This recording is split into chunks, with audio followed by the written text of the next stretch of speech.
This is a question from GS paper 3 of Civil Services Main Exam 2020.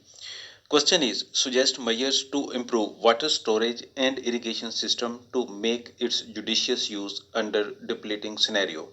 In other words, question is that India is facing water depletion problem. India में water की कमी है। इस scenario में हमें water storage system और irrigation system को improve करने के लिए कुछ उपाय सुजेस्ट करने हैं जिससे कि वाटर का उचित उपयोग हो सके। Now let's see the answer. Population के रैपिड इंक्रीज होने के कारण पोर्टेबल वाटर के रिसोर्सेज तेजी से कम हो रहे हैं। पोर्टेबल वाटर मीन्स पीने योग्य पानी।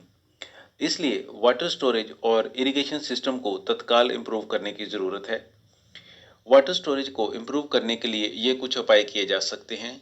First is surface run of harvesting. इस मेथड में ग्राउंड पर फ्लो होने वाले रेन वाटर को चैनल्स के द्वारा कलेक्ट करके एक रिजर्वायर में स्टोर किया जाता है।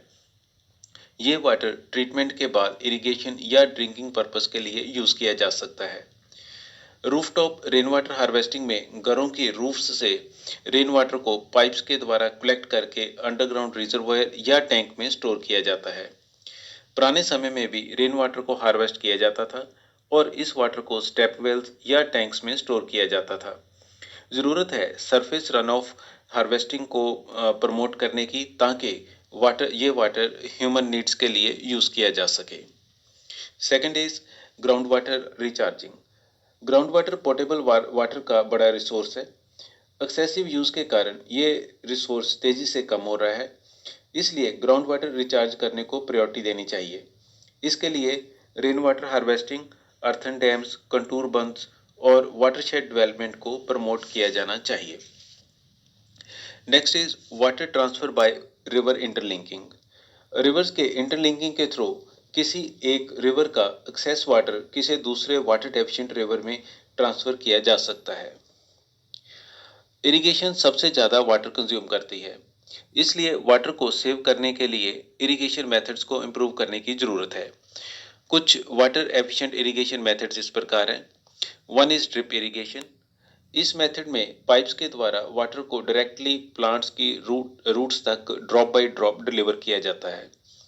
Next is sprinkler irrigation. इस मेथड में फील्ड में पाइप्स का नेटवर्क बिछा दिया जाता है। इन पाइप्स के साथ कुछ इंटरवल्स पर हाई प्रेशर स्प्रिंकलर लगे होते हैं। ये क्रॉप पर यूनिफॉर्मली वाटर स्प्रिंकल करते हैं। Next is bamboo drip irrigation. North east में इरिगेशन के लिए बम्बू स्टिक को यूज़ किया जाता है। इस मेथड में बम्बू पाइप्स को एंड टू एंड जोड़कर लॉन्ग पाइप बनाई जाती है। इसकी हेल्प से पेरिनियल स्प्रिंग्स से वाटर एग्रीकल्चर फील्ड्स तक पहुंचाया जाता है, जहां बम्बू पाइप्स ड्रिप इरिगेशन की तरह डायरेक्टली प्लांट रूट्स तक drop by drop water deliver करते हैं। ज़रूरत है इस तरह के इरिगेशन मेथड्स को रिवाइव करने की और इन्हें प्रमोट करने की। नेक्स्ट इज दैट क्रॉप्स को इवनिंग के समय या रात को पानी देना चाहिए, क्योंकि इस समय दिन के कंपैरिजन में टेम्परेचर लो होता है, इसलिए वाटर लॉस भी मिनिमम होता है। एवेपोरेशन कम होती है, इसलिए वाटर लॉस भी कम होता है।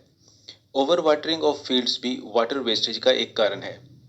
इसके लिए मीटर्स इंस्टॉल करके हर एक फील्ड में वाटर रिलीज को रेगुलेट किया जा सकता है। ये वाटर की वेस्टेज को प्रिवेंट करने में हेल्प कर सकता है। Thank you.